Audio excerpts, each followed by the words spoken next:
looking back in time. And at one point in time, long before any of us were born, maybe at the beginning of the last century, that tree was a small sapling somewhere. And it grew for 100 years, and we found it, and we harvested it, and we turned it into a great-looking piece of furniture.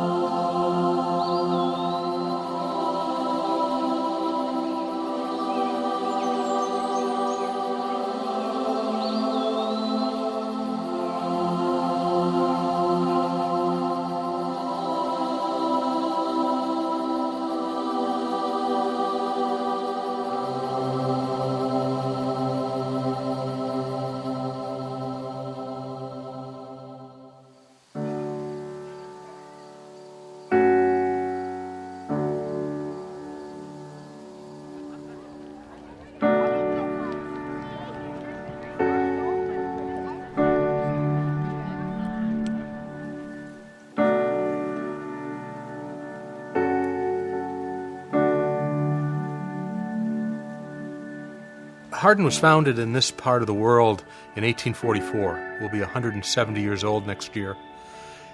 The family arrived sometime around the start of the Revolutionary War and remained here operating sawmills and doing contracting work through the construction of the Erie Canal, timbering up in the Tug Hill area, and eventually started making furniture in 1844.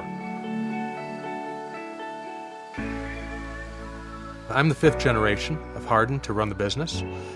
We've had a remarkable string of success over the years. Not all of it has been easy, but we're the oldest furniture manufacturer in North America at this point, and hopefully have a lot of great years ahead of us. There's a saying that goes, we're not the best because we're the oldest because we're the best. And it takes a certain commitment on the part of the family, on the part of all our employees, to quality, to integrity, to design, to attention to detail that allows you to survive and succeed in this business over a period of 170 years.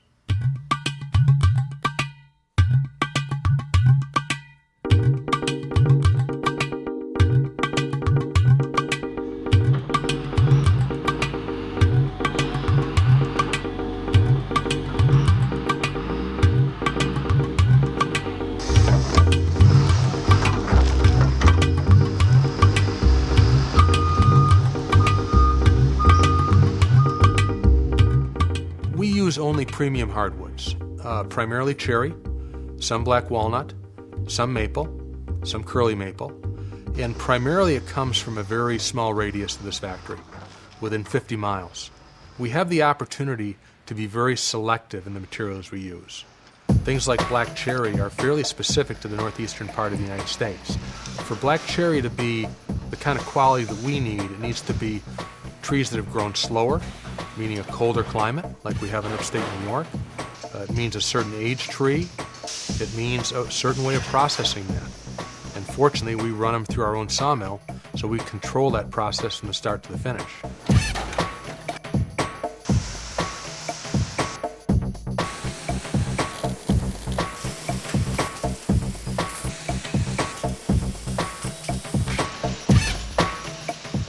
I think, in all honesty, the most important role in the production of this table is the sawmill. You know as soon as you see the flitch coming off that log if it's the right material for a table like this. It's a decision they make at a split second. They take one look at that log as it's being opened up, and they see the color, they see the grain, they see the right mixture of natural defects, they see the right shape in the edge. And at that point, you say, this is the right log to make natural edge tables, and you cut it accordingly. All the other steps really start there, because if you don't have just the right material, you're not going to be able to make a great looking table.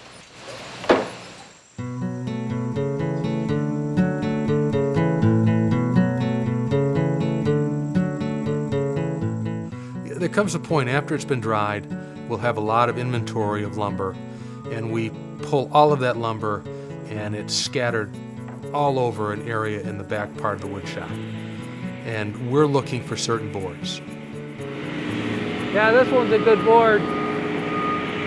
You let a little of these wormholes go, nice and white, a lot of curly in it. The bottom can have a lot of pitch, whatever. We're just worried about the top. The top looks good.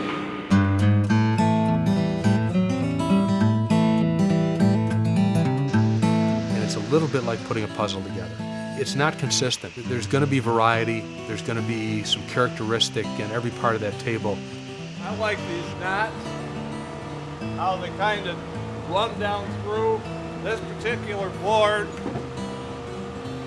I would love to have that side up, but I don't know if that's going to tear out or not.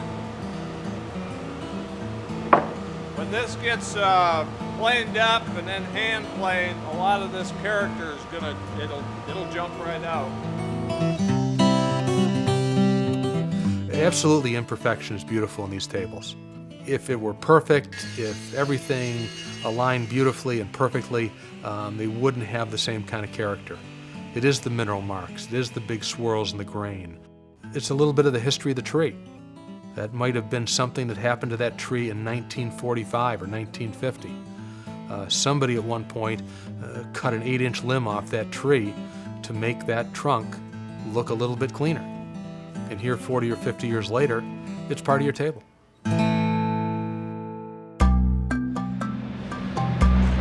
I try to do there is I try to space out the plant kind of evenly, so then we get basically a nice tight bond.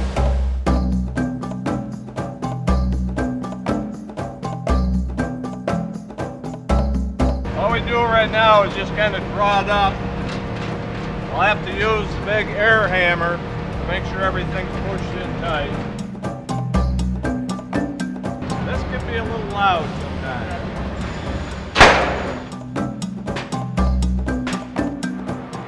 It may sound corny, but every top I do, I know it has the Harden name on it, but I know it's associated with me and I want it to look its best. So I try to do the best I can on each one.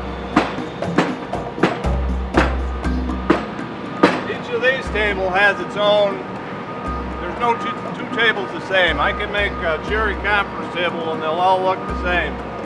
None of these ever look the same. They're always different. It's nice to be able to leave a lot of the natural characteristics of the lumber in the table.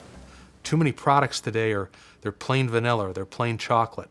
They go through and they'll use a photo finish, or they might not even use a hardwood. They might use an MDF, which might have a film applied, do it to look like hardwood.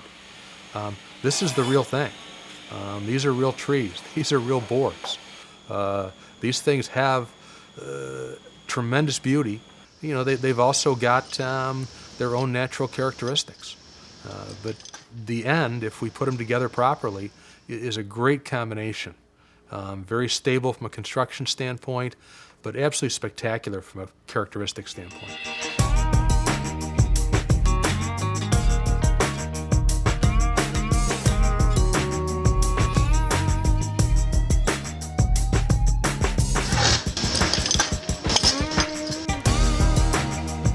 There are other steps in the production of this table where really there are just a couple of people who are able to do that, who have the skill to do it. Gluing up that top and some of the construction part of it, requires a tremendous amount of skill and experience.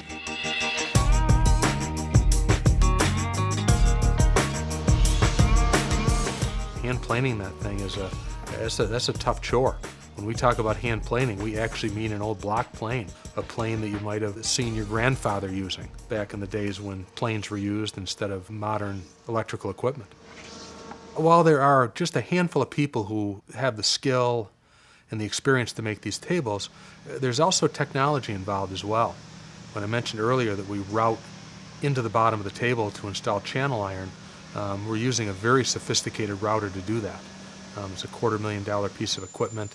It's computerized. It's programmed by an engineering department that is as good as any in the industry. It's a wonderful mix of technology and craftsmanship.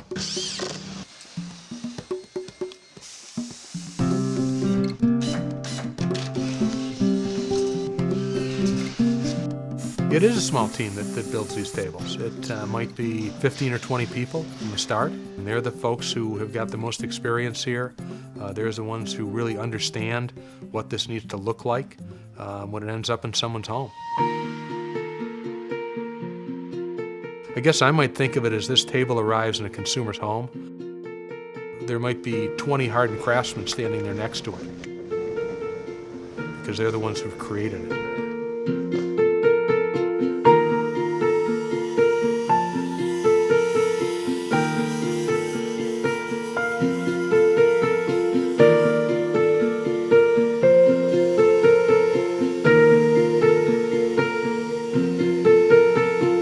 I think we're all proud of the product we do. Every one of these girls, if you talk to them, I mean, they feel the same way. You know, but it looks beautiful, it's beautiful, and we're proud of it because we were the starting process as far as the finishing aspect of it. So, but I think everybody right through here would tell you the same thing.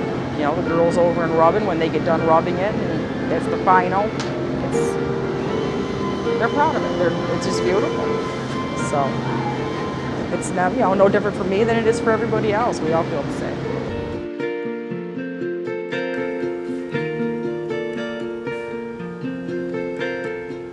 When we contrast that sapwood, we do have to mask that off. And it's a very time-consuming, painstaking process because it all has to be taped off. And it'd be a lot easier if that line were perfectly straight. But it runs in and out and up and down, and it's not consistent. So they've got to be very, very careful in masking that off so that you don't have any color carrying over onto the sapwood. And likewise, you don't mask off some of the heartwood that you want to have a redder color.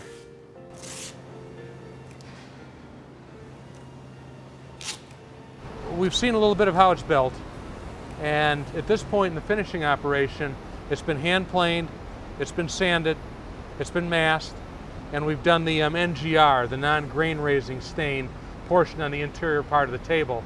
It gets a little bit more color, it'll then get sealer, it'll be sanded, it'll get first coat of lacquer, sanded, and then second coat of lacquer, and then it'll be ready.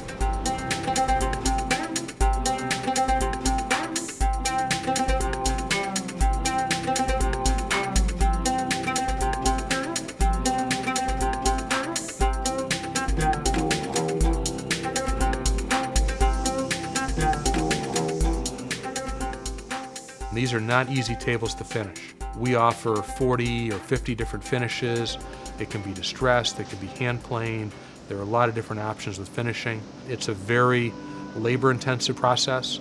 Our finishing process for these tables is not only an exacting process, but it's very artistic.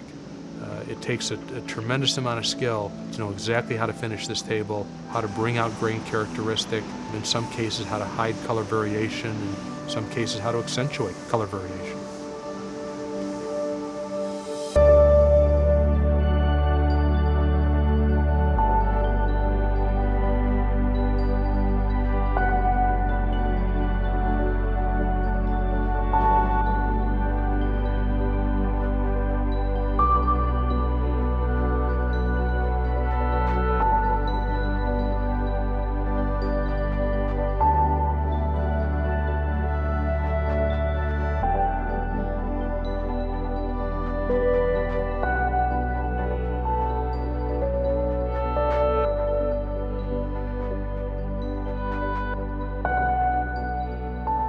When that table arrives, when it's put into place in a dining room or a kitchen or any other part of the home, they're adding another member to their family.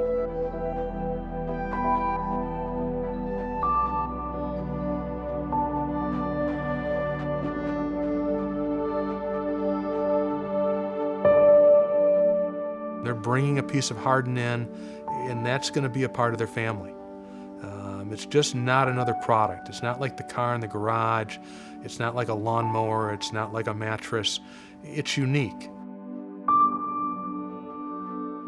And it really is something that's a focal point of the home. It's something that they're going to cherish for a long, long time.